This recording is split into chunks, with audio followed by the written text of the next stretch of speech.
Hi friend, आप सबको मेरा नमस्कार। आज की वीडियो बहुत इंपॉर्टेंट होने वाली है। आज डिस्कस करने वाले हैं आईसीआई सिक्योरिटी के बारे में। आखिर इनका फंड इतना अच्छा कैसे हो गया, इनकी ग्रोथ के पीछे का रीज़न क्या है वो सीक्रेट, क्या वो मिस्ट्री, सारे कुछ, और लास्ट में डिस्कस करेंगे एक बोनस पॉइंट। तो पूरी वीडियो ज़रूर देखिएगा और आप अभी अपना ओपिनियन कमेंट में ज़रूर डिस्कस कीजिएगा। Thank you so much. इस वीडियो में हम बात करने वाले हैं कि आखिर आईसीआईसी सिक्योरिटी लिमिटेड क्या काम करती है, इसका आरओसीई, इसका आरओई इतना मोर देन 30% कैसे रहा, आखिर वो क्या सीक्रेट है, क्या कंपनी का बैलेंस शीट है, पीएल रेशियो है, अकाउंट्स टू नोट है, क्या अच्छी चीज़ें हैं, सारी चीज़ डिस्कस करेंगे इस वीडियो में। सबसे पहले ज़्यादा डिटेल जानने से पहले आईसीआईसी सिक्योरिटी करती क्या है। देखिए, ब्रोकरेज वाला जो इंस्टीट्यूशन है, ये काम है आईसीआईसी का। तो इसका मतलब ये रिटेल में है और इंस्टीट्यूशनल में है। और फाइनेंशियल प्रोडक्ट हो गया, मर्चेंट बैंकिंग हो गया, एडवाइजरी सर्विस हो गया। तो मतलब एक सर्विस तो क्या है, एडवाइजरी सर्विस हो गया। तो इसमें इसको अच्छा बेनिफिट होता है, ये की वाला सर्विस है। मर्चेंट बैंकिंग के साथ भी इसका कोलैबोरेशन है, मर्चेंट बैंकिंग भी बोल सकते हैं, मर्चेंट बैंकिंग। और हम बोल सकते हैं इसका जो अगला जो है, ये फाइनेंशियल प्रोडक्ट भी सेल करती है, बाई करती है। ये इसका मेन 3 काम है। इसके अलावा क्या करती है कि इसके वेबसाइट पे हम चलेंगे भी, चलिए चलते हैं, फिर उसके बाद हम इसके बैलेंस शीट पे आ भी जाएंगे। ये इसका बैलेंस शीट हमारे सामने खुलने वाला है।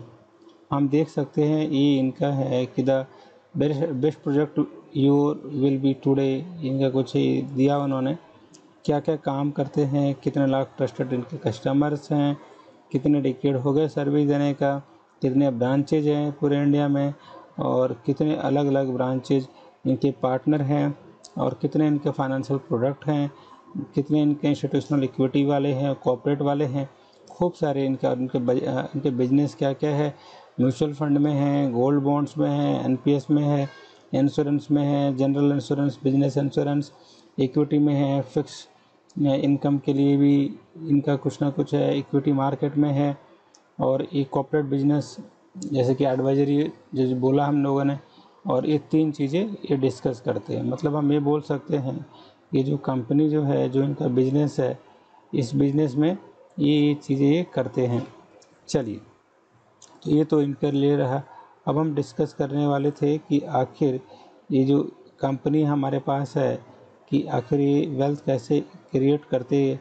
तो हम आ गए आईसीआईसी सिक्योरिटी वाले पे। सबसे जो बेसिक जो चीज़ें जो डिस्कस करेंगे, हम जानना चाहते हैं कि उसका जो है मार्केट कैप कितना है। मार्केट कैप आपके सामने देखिए, अच्छा खासा बिल्कुल से मार्केट कैप है 23K करोड़। मतलब अराउंड इसका मार्केट कैप की वैल्यू है 23,000 करोड़ तक इसका मार्केट कैप है। इसका अभी करंट वैल्यू जो है, करंट प्राइस में वो है 723 है। सबसे अभी तक का हाई गया है 803, लो गया है 357, और आपका स्टॉक प्राइस जो है इसका, ये आपका दिया हुआ है 19.7। मतलब आप अगर एक स्टॉक्स लेते हैं तो आपको प्रॉफिट होने वाला है 19.7 रुपीज़ का। बुक वैल्यू जो अभी करंट इसका चल रहा है वो है 56.5। डिविडेंड यील्ड जो दिया हुआ है कंपनी ने, डिविडेंड यील्ड जो मैंने आपको बताया था मार्केट प्राइस पे देते हैं, तो 2 पॉइंट ये आपके सामने दिख रहा है 97। मतलब ऐसा बोल सकते हैं अराउंड 3% का डिविडेंड है। फेस वैल्यू इस कंपनी का जो है आपके सामने दिख रहा है 5 रुपीज़ है। अच्छा, अगर इंटर कवरेज रेशियो, मतलब जिनका इनका लोन है, लोन इनका कितना है जो भी है, तो इससे कितना गुना ज़्यादा ये पैसा कंपनी बनाती है, वो है 13.6 टाइम्स टू द, क्या बोल सकते हैं हम इसके, जो भी इसके लोन हैं जो इनके पास, ये उतना पैसा ये बनाते हैं। इससे इम्पोर्टेंट डेटा और क्या बोल सकते हैं, रिटर्न बड़ा ही लाजवाब है इस कंपनी का, कि आरओई जो है देखिए 17%, 70.5% का आरओई है, और आरओसी जो है ये 37.05% है। दोनों ही चीज़ें जो बिल्कुल ज़रूरी है। मैं आपसे हमेशा कुछ चीज़ें बोलता हूँ देखने के लिए। आप सबसे पहले जब बैलेंस शीट आप खोलते हैं तो ये देखा कीजिए कि इसका अभी मार्केट में डेट कितना है, क्योंकि देखिए डेट कंपनी थोड़ी सी मुझे अच्छी नहीं लगती है। डेट जितना कम हो और ख़ुद का पैसा ज़्यादा लगा हुआ हो, काम में मन ज़्यादा लगता है, ये मेरा सोचना है। हो सकता है कि आप इससे सहमत ना हो, तो मैं सबसे पहले डेट टू इक्विटी देखता हूँ। फिर जो दूसरा चीज़ क्या है, क्योंकि हम स्टॉक्स में आ ही रहे हैं तो रिस्क तो ऑलरेडी यहाँ है, तो ऐसे स्टॉक्स क्यों नहीं हम देखें जिसका ROC मोर देन 18% है। तो ये दूसरा पैरामीटर, तो यहाँ पे इसका मोर देन 70.5% और कितना है 37.0% है, ये भी एक अच्छा ऑप्शन है। ये भी बोल सकते हैं इसका बुक वैल्यू जो होता है, बुक वैल्यू अगर कंपनी कल अगर लिक्विडेट हो जाती है तो एक शेयर के करस्पॉन्डिंग जो हमें बुक वैल्यू मिलेगा वो मिलेगा 56.5 मिलेगा, जो कि एक अच्छा डिसेंट हमारे पास अमाउंट है। ROE हमारे सामने ऑलरेडी दिया हुआ है। ROE जो है हमारे सामने जो दिया हुआ है 70.5%, जो एक वैल्यू है, आप याद रखिएगा। ROC जो है यहाँ पे ROC जो है 37.5 है, दोनों ही पैरामीटर है। और equity to debt ratio almost 1 होना चाहिए, लेकिन थोड़ा सा इस कंपनी के पास इक्विटी रेशियो थोड़ा सा मतलब 2 गुना इसका डेट है तो 1 गुना खुद का पैसा है। तो आप देख रहे हैं ये थोड़ा सा इसमें नेगेटिव पॉइंट हम मान सकते हैं। बाकी सब डेटा हमारे सामने बिल्कुल क्लियर कट है, अच्छी चीज़ है, बाकी में कोई परेशानी वाला चीज़ नहीं है। अब हम डिस्कस करेंगे कि आखिर ये जो कंपनी है ये अपना सेल्स मार्जिन कैसे इंक्रीज़ किया इन्होंने। तो देखिए हम क्या कर सकते हैं, अगर आप देखेंगे तो सबसे पहले हम सेल्स मार्जिन देख रहे हैं। सेल्स मार्जिन में एक चीज़ तो बिल्कुल डेफिनेटली हमें दिख रहा है कि सेल्स जो होगा, sales margin of ICICI security, जैसे कोटक का भी है, खूब सारे कंपनियों का अदर भी है, ये इनका बढ़ गया। अब देखिए इसके पीछे 2 रीज़न है। तो लॉकडाउन हुआ था तो उस केस में लोगों ने डीमैट अकाउंट खूब खोले थे। लोग चाहते थे कि उनके पास कोई अल्टरनेटिव वे मिले, कोई तरीका मिले जिससे वो ज़्यादा से ज़्यादा पैसा एक्युमुलेट कर सके, कोई साइड बिजनेस मिले, क्योंकि खूब सारे लोगों की नौकरियाँ जा चुकी थी और ये खूब सारे में 10-15 करोड़ लोग इंडिया के शामिल थे। वर्ल्ड का अगर एक्युमुलेट करेंगे तो 10% लोग फायर हुए थे जो पहले कंपनी में काम करते थे, किसी भी MNC में हो या किसी भी अदर फॉर्म में हो। तो एक ये भी इसके पीछे रीज़न हो सकता है। लेकिन आप अगर देखेंगे ये जो कंपनी जो है इसका सेल्स अभी तक का सबसे हाईएस्ट सेल इसका दिया हुआ है। ये जो बड़ा अच्छा इसका चीज़ है, तो मतलब इसका सेल्स बिल्कुल बढ़ा हुआ है, इसका अभी बिल्कुल पीक पे चल रहा है। अगर हम कोई डेटा देखें जो हमारे काम का है, हम ये बोल सकते हैं कि इसका P रेशियो कितना है। मतलब अगर हम डिस्कस करें इसका P रेशियो के लिए, P रेशियो अगर हम डिस्कस करें तो ये जो P रेशियो सबसे कम कहाँ पे है, तो हम ये बोल सकते हैं कि P रेशियो हमारे पास, ये डेटा जो हमारे पास जो दिया हुआ है, ये डेटा P का दिया हुआ है, P रेशियो, ये P रेशियो दिया हुआ है। इसमें अगर आपको, क्योंकि देखिए प्राइस टू EPS, और EPS का मतलब होता है price to earning per share, earning per share, ये price to earning per share. तो EPS में अगर आप गौर से देखेंगे तो ये वैल्यू हमारे पास बहुत ही, अगर EPS बहुत ज़्यादा होगी तो वैल्यू कम आएगी। तो जहाँ पे रेशियो ज़्यादा कम मिलता है वो ये ज़्यादा प्रॉफिटेबल है। तो मैं फिर से आपको याद दिला दूँ कि जब भी ऐसा सिनारियो आता है तो आपको देखना पड़ता है कि ये जो P रेशियो जो है, हमेशा अगर कोई अच्छी कंपनी होगी तो उसका P रेशियो हमेशा, आप अगर अच्छी कंपनी होगी तो P रेशियो हमेशा लो वैल्यू होगा, हमेशा याद रखिएगा। और जहाँ पे लो वैल्यू होगा वो अच्छा गुड ईयर होगा। तो ये 3 गुड ईयर आप उसको मानेंगे, नहीं मानेंगे क्या, होगा ही होगा। तो ये जो डेटा आप देख रहे हैं ये इसका P रेशियो सबसे अच्छा कंपनी ने कमा रखा है, और ये भी कंपनी ने, यहाँ भी कंपनी ने अच्छा कमा रखा है।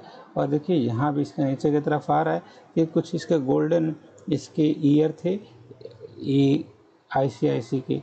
अच्छा, अगर अपार्ट फ्रॉम दिस अगर आप बात करें इसका अगर प्राइस की बात करें हम, तो प्राइस देखिए, प्राइस क्योंकि मार्केट में इसकी वैल्यू इंक्रीज हो रही है, तो मार्केट में अगर इसकी वैल्यू इंक्रीज हो रही है तो प्राइस आप देखेंगे ना, प्राइस भी इसका बढ़ते जा रहा है। तो हम ये बोल सकते हैं कि प्राइस ऑफ दिस ICICI ये भी क्या हो रहा है, इंक्रीज हो रहा है, इज ऑल्सो इंक्रीजिंग।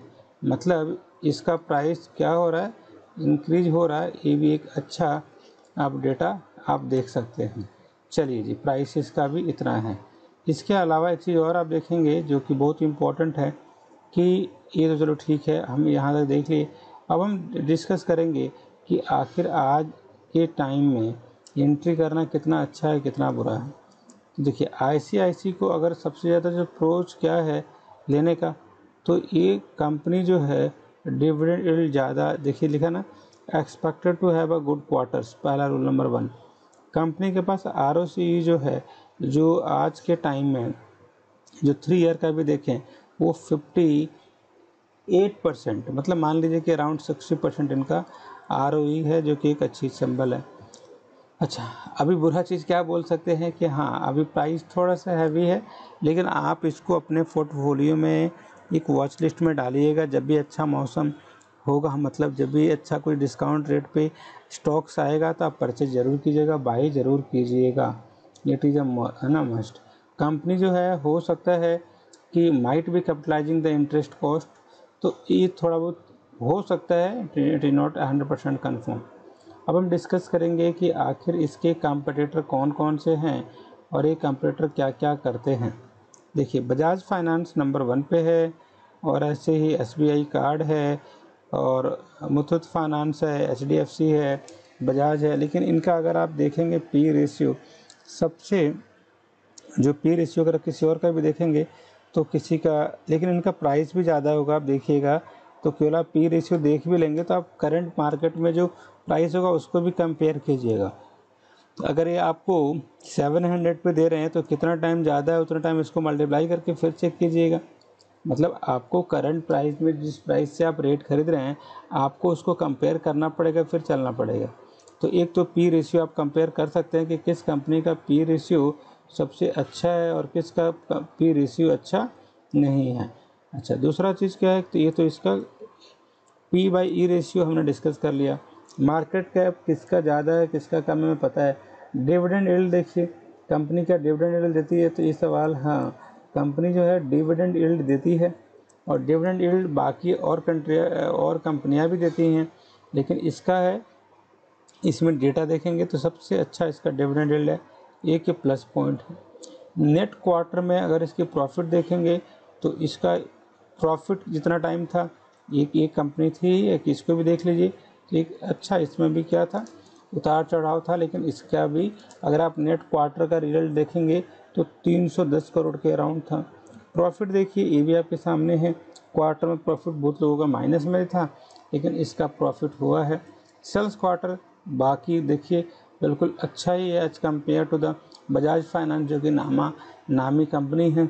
और आप अगर क्वार्टर सेल देखेंगे तो इसका भी इंक्रीज हुआ है, ये भी एक अच्छा ऑप्शन है। अब हम जो सबसे जो इम्पोर्टेंट डेटा है जिनके बारे में हम डिस्कस करते हैं हमेशा, कि इसका कंपनी का ROCE कितना है, मतलब रिटर्न ऑन कैपिटल इक्विटी, ये भी रिटर्न सबसे ज़्यादा है, ये भी अच्छा चीज़ है। तो ROCE जो है कंपनी का सबसे ज़्यादा है, वेरी मोर, है ना, ये ज़्यादा है ROCE। क्वार्टर सेल्स इंक्रीज कर रहे हैं, सेल्स इज ऑल्सो इंक्रीजिंग। और आप ये बोल सकते हैं कि अगर सेल्स इंक्रीज कर रहा है, बाकी डेटा बिल्कुल सही है, तो हमारे पास एक अच्छा ऑप्शन होता है इसको लेने के लिए। अब हम डिस्कस करेंगे, अब इसके बाद जो सबसे इम्पोर्टेंट जो सेक्शन हमारे पास आता है, हम ये देखते हैं कि किसी भी कंपनी का क्वार्टरली रिजल्ट आखिर कैसा होता है, उसमें कौन सा ऐसे इम्पोर्टेंट पैरामीटर हैं, कौन सा इम्पोर्टेंट पैरामीटर हमें सबसे ज़्यादा ध्यान में रखना चाहिए। देखिए, पैरामीटर खूब सारे हैं, लेकिन कुछ इम्पोर्टेंट बातें जो हमें सबसे पहले चेक करनी चाहिए। अब इस सेक्शन में हम देखेंगे कि आखिर इनका जो क्वार्टरली रिजल्ट आता है, इससे हमें क्या कुछ आइडिया मिल पाता है, क्या कुछ हम इससे सीख सकते हैं। तो सबसे बड़ी चीज़ क्या है, आप अगर खुद कोई ना कोई अगर बिजनेस करेंगे तो आप सबसे नंबर 1 पे देखेंगे कि कंपनी का सेल्स कितना है। अगर कंपनी का सेल्स अगर अच्छा है, कंपनी का सेल्स अगर इंक्रीज कर रहा है, तो ये हमारे लिए और आपके लिए, क्योंकि अगर आप इन्वेस्टर हैं तो वो एक अच्छी चीज़ है, क्योंकि अल्टीमेटली जो इनकम होगा, जो सोर्स ऑफ इनकम होगा, जो प्रॉफिट का जो सोर्स होगा, वो टोटली कंपनी का यही सोर्स से आता है। तो अभी हम डिस्कस करेंगे कि ये जो कंपनी का जो मेन जो सोर्स है, वो सोर्स है कि इन्होंने कितने डीमैट अकाउंट खोले, इनका सोर्स फाइनेंसिंग एक्टिविटी कितना किया। तो अल्टीमेटली ये मार्केट में क्या कर रहे हैं, प्रोडक्ट को सेल कर रहे हैं। तो देखिए, सेल करना तो अच्छी चीज़ है, लेकिन अगला जो स्टेटमेंट देखेंगे, ये भी देखेंगे क्या जो सेल करने के बाद इनको पैसा वापस मिल रहा है कि नहीं मिल रहा है। तो अभी हम देखते हैं कि सेल्स कैसे इंक्रीज़ किया, क्या रैपिडली इंक्रीज़ कर गया कि कुछ टाइम लगा, कुछ एक्सपेंसेस इनके बढ़े या नहीं घटे, सब कुछ देखेंगे अभी इस वाले सेक्शन में। देखिए, स्टार्टिंग में जब 2018 में कंपनी आई थी तो इसके पास उतना ज़्यादा सेल्स था नहीं। देखिए, केवल 1 करोड़ में डेटा दिया हुआ है, तो मान लीजिए 560 करोड़ के अराउंड में दिया हुआ है। अब उसके बाद से जैसे जैसे आप जैसे मान लीजिए कि 3 मंथ बाद कंपनी का जो सेल्स थोड़ा सा क्या हो गया, हमारे पास इंक्रीज हो गया। और जैसे जैसे आप जाएंगे, देखिए 2021 में सेल्स कितना इंक्रीज हो गया। तो मतलब एक गुड इंडिकेशन है। मतलब मान लीजिए कि आप कोई खुद जॉब कर रहे हैं, अब आपका प्रमोशन बिल्कुल टाइम टू टाइम होते जा रहा है। इसका मतलब इनडायरेक्टली आपके बच्चे या आप खुद, आपकी वाइफ या आपके जो रिलेटिव या आपके फ्रेंड्स क्या बोलेंगे कि ये बंदा जीनियस है, मतलब इसके way of doing anything is really good.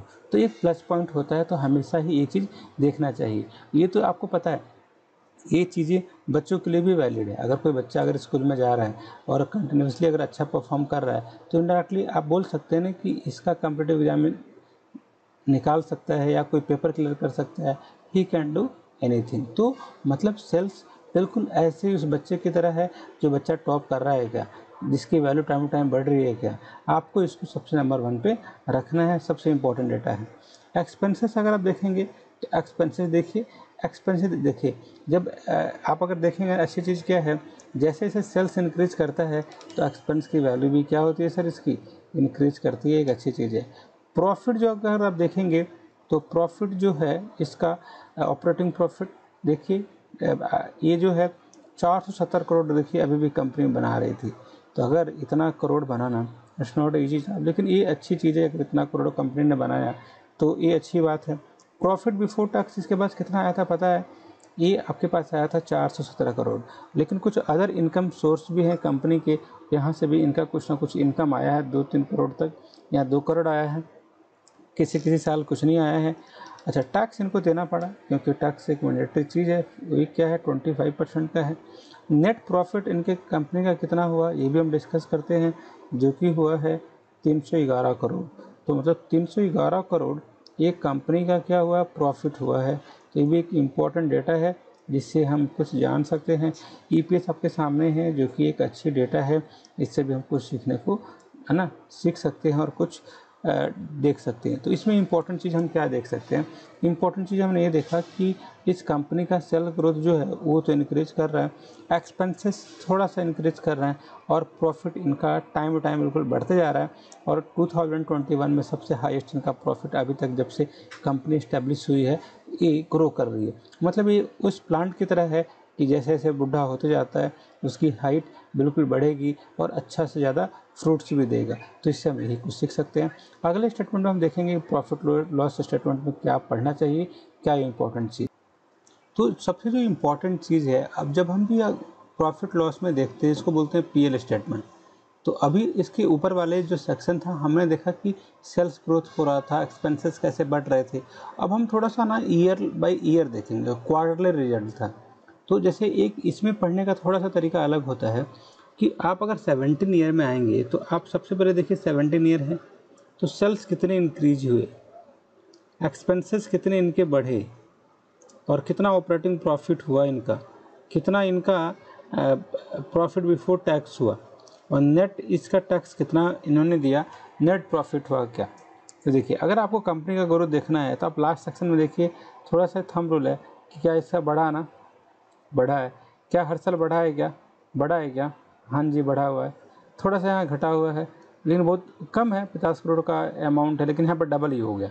तो अब ऐसा डेटा है जहाँ पे कंपनी अपना ग्रोथ, प्रॉफिट कुछ सालों में बिल्कुल डबल कर रही है, बिल्कुल इंक्रीज़ किए जा रही है, मोर देन 115 करोड़ से, जो कि कंपनी शायद 20-25 हज़ार करोड़ की है। तो ये चीज़ें बताती है ना कि अच्छी चीज़ है, कि मतलब कि वर्थलेस है, और मतलब वर्थलेस नहीं है, वर्थ है। आप इसमें पैसे लगा के कुछ पैसे कमा सकते हैं। और इससे भी अच्छी चीज़ क्या है ना, कि जब आपने पहले सेक्शन में देखा कि स्टार्टिंग में जो तीनों चीज़ें बिल्कुल सही थी, बस एक चीज़ जो थी जिस पे हम थोड़ा सा ध्यान देने वाले थे कि डेट का क्या था। डेट इसका था 2:1 मान लीजिए, कि 2 गुना मैं आपसे पैसा ले रहा हूँ, खुद लगा रहा हूँ, यही एक नेगेटिव था। और आरओई जो था, जो आपको पता था, जो कि 15-20% से ज़्यादा था।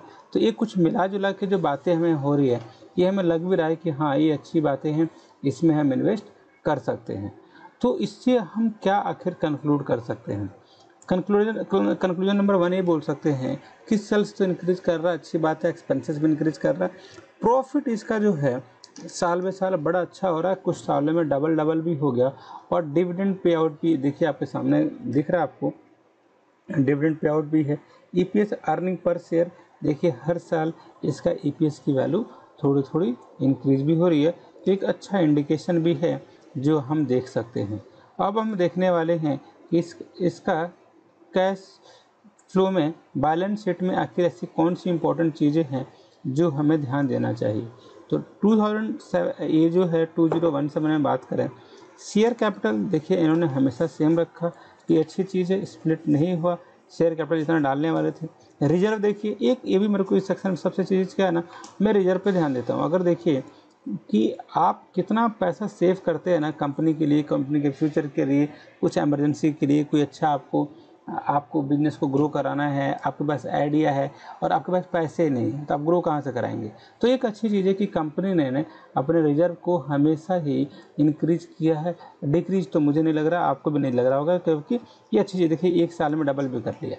बोरोइंग जो है, क्योंकि देखिए बोरोइंग में एक ये वाला चीज़ थोड़ा सा जो डिस्कस किया था हम लोगों ने, कि आप अगर 3600 करोड़ ये था ना, 100 करोड़ वैसे आप कर्ज पे लेके काम कर रहे हैं, तो थोड़ा सा मुझे थोड़ा सा अजीब सा लग रहा है। लेकिन ठीक है, अगर आप अच्छे दे रहे हैं, लेकिन थोड़ा सा क्योंकि रिजर्व इसका है, तो रिजर्व क्योंकि इंक्रीज कर रहे हैं, तो 2-3 सालों में हो सकता है कि रिजर्व की वैल्यू एक कैपिटल से या जो बोरोइंग वाले मनी है उससे ज़्यादा हो जाए, तब तो कंपनी नंबर 1 हो जाएगी। अगेन कोई रिकमेंडेशन नहीं है, बस हम सीख रहे हैं कि कैसे किसी का भी बैलेंस शीट हम इजीली पढ़ सकते हैं। अब हम ये डिस्कस कर सकते हैं कि आखिर ये जो वैल्यू हमारे पास आई है, कि ये जो अदर जो टोटल एसेट है इसमें क्या क्या है। तो आप देख रहे हैं टोटल एसेट इसका इंक्रीज कर रहा है, देखिए यहाँ पे इसका डबल भी हो गया। तो देखिए रिजर्व इंक्रीज कर रहा है तो अच्छी बात है, reserves of a company will be increasing, एक बिल्कुल प्लस पॉइंट है। दूसरा हम ये बोल सकते हैं कि total asset is also increasing, तो एसेट भी इंक्रीज कर रहा है और इसका और रिजर्व भी इंक्रीज कर रहा है। और हम ये बोल सकते हैं कि इन्वेस्टमेंट ये कर भी रहे हैं, तो इन्वेस्टमेंट से भी इनके पास कुछ ना कुछ पैसे आ रहे हैं। तीनों पैरामीटर हमारे सेक्शन में अच्छे लगे। बुरा क्या लगा, अगर इसको 3 पॉइंट दे रहे हैं तो 1 पॉइंट थोड़ा सा बोरोइंग वाला जो चीज़ है वो इसलिए अच्छी लग रही बुरी लग रही है क्योंकि वो उन लोगों को हम मानते हैं कि 1:1 हो या बिल्कुल 0 हो, लेकिन इस केस में 2:1 है, जो थोड़ा सा अजीब वाली बात है, तो इसको हम फेवरेबल नहीं मान सकते। चलिए अब हम, क्योंकि कंपनी ने अच्छा काम किया है, सब कुछ काम किया है, अब हम देखेंगे कंपनी का जो रियल में जो वैल्यू है वो कितना कैश फ्लो से कंपनी अपने पास लाती है, और क्या वो इम्पोर्टेंट चीज़ है जो हम देखने वाले। अभी हम देखने वाले हैं कि जो कैश फ्लो है इस कंपनी का, देखिए कैश फ्लो 3 टाइप से कंपनी में आ सकते हैं। एक तो जो आप काम कर रहे हैं उससे जो भी आपके पास पैसे मिलते हों, तो जो हम काम कर रहे हैं हमें दिख रहा होगा कि आप देख सकते हैं कि ऑपरेटिंग एक्टिविटी से जो पैसा मिल रहा है उसको कितना मिल रहा है। देखिए यहाँ पे पहले में 165 मिल रहा है, और अभी थोड़ा सा इनका पैसा थोड़ा सा फंसा होगा या अभी आया नहीं होगा, क्योंकि इतने पैसे इनको भी मिले नहीं हैं। तो ये देखिए एक ग्लिच हो सकता है, और अगर इसको आप नहीं देखेंगे तो ये थोड़ा सा आपके लिए हानिकारक हो सकता है। ये ऊपर वाले में लिखा हुआ था प्रॉफिट है ना, इतना आया, लेकिन इतना इसके पास पैसे आए नहीं हैं। अच्छा, इन्वेस्टिंग एक्टिविटी से इसमें पैसे इनको मिले नहीं हैं, अभी 2 साल हो गए पैसे नहीं मिले इनको। और अगर आप फाइनेंसिंग एक्टिविटी से करें तो ये देखिए ये चीज़ अच्छी चीज़ है कि इसका यहाँ पे बिल्कुल डबल हुआ है, प्रॉफिट मिला है। तो नेट अगर चीज़ें आप डिस्कस करें तो नेट नेगेटिव में है, लेकिन हमें देखना था ऑपरेटिंग प्रॉफिट से। हम देखेंगे कि 1-2 साल बाद अगला जो क्वार्टरली इनका रिजल्ट आएगा तो इसमें पता चल जाएगा कि क्या इनको पैसा जो इनको पेंडिंग पैसा है इनको मिला है कि नहीं मिला है। तो इस सेक्शन में हम सबसे अच्छी चीज़ें क्या सीख सकते हैं, तो देखिए कभी कभी होता क्या है कि कुछ लोग क्लियरली बता नहीं पाते हैं। क्या क्लियरली नहीं बता पाएंगे कि क्या सचमुच में इसको फ़ायदा हुआ है। तो आपको साफ साफ दिख रहा है कि इसमें ज़्यादा से ज़्यादा फ़ायदा हुआ है और कुछ पैसे इनका प्रॉफिट तो हुआ है लेकिन कैश इनके हाथ में नहीं आया है। तो ये इस कंपनी के लिए यहाँ पे नेगेटिव हो सकती है।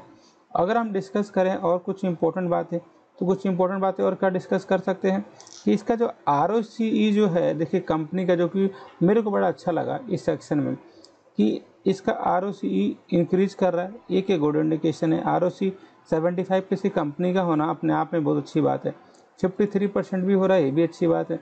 20% भी हो रहा है, ये भी 38%, ये भी अच्छी बात है। और 37 हो रहा है, ये भी एक अच्छी बात है। तो आप कंसिडर कर सकते हैं। इस कंपनी का टर्नओवर देखिए इतना, इसका टर्नओवर तो शायद इन्होंने अभी डेटा दिया नहीं है, और बाकी तो इसमें सही है। अब सबसे इम्पोर्टेंट चीज़ जो थोड़ा सा आप रियाव कर सकते हैं या इसको वोटिंग की तरह मान सकते हैं, कैसे इलेक्शन में वोटिंग होता है तो लोग किसको, किस पार्टी को कितना सपोर्ट करते हैं। तो देखिए स्टार्टिंग में जब कंपनी 2018 में आई थी तो उस केस में इसके पास 79 था, तो इसके पास promoter holding time to time increase हो गए।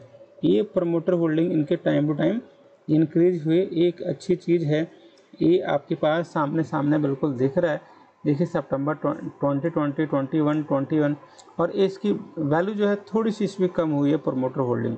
लेकिन अगर उसके केस में देखें, FII ने जो फॉरेन इन्वेस्टर है इन्होंने अपना अमाउंट बिल्कुल इंक्रीज कर लिया। DI ने भी अपना अमाउंट जो है थोड़ा सा फ्लक्चुएशन डेटा है, और अभी तक का क्योंकि वो कैश फ्लो वाला है तो इनसे इन्होंने पैसे निकालने भी स्टार्ट कर दिए हैं। पब्लिक ने थोड़ा सा मिक्स व्यू है, अभी तो ज़्यादा पैसे इनमें कंपनी की तरफ से आ भी रहे हैं।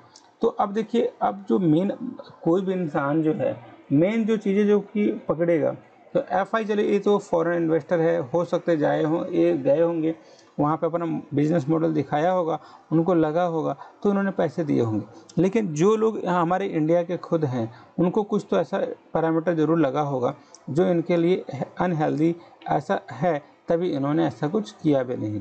तो इसमें हम एक चीज़ तो बिल्कुल डिस्कस कर सकते हैं कि देखिए, आपको अगर पैसे इन्वेस्ट कहीं भी लगाना होता है तो आप कैश फ्लो स्टेटमेंट बिल्कुल देख लीजिए, क्या पैसे कंपनी जो है निकाल रही है सेल करने के बाद। अगर यहाँ पे अगर कुछ ग्लिच आ रहा है, टर्नओवर देखिए इंक्रीज कर पा रही है क्या, फिर डेट देखा कीजिए, और कैसे काम करते हैं, ब्रांड वैल्यू क्या है, क्या प्रोडक्ट बनाती है, और ये सब चीज़ें कि लोग कौन इस बिज़नेस को चलाते हैं। कहीं ऐसा तो नहीं है कि 10 साल बाद बंद होने वाली है। ये सब चीज़ें आप देखेंगे तो ऑटोमेटिक आपको आइडिया मिल जाएगा, और आप जो है किसी भी स्टॉक्स को अच्छे से आप परख सकते हैं, जज कर सकते हैं। तो अब हम डिस्कस करेंगे कि किसी अदर सीरीज में कि आखिर और कोई स्टॉक्स है।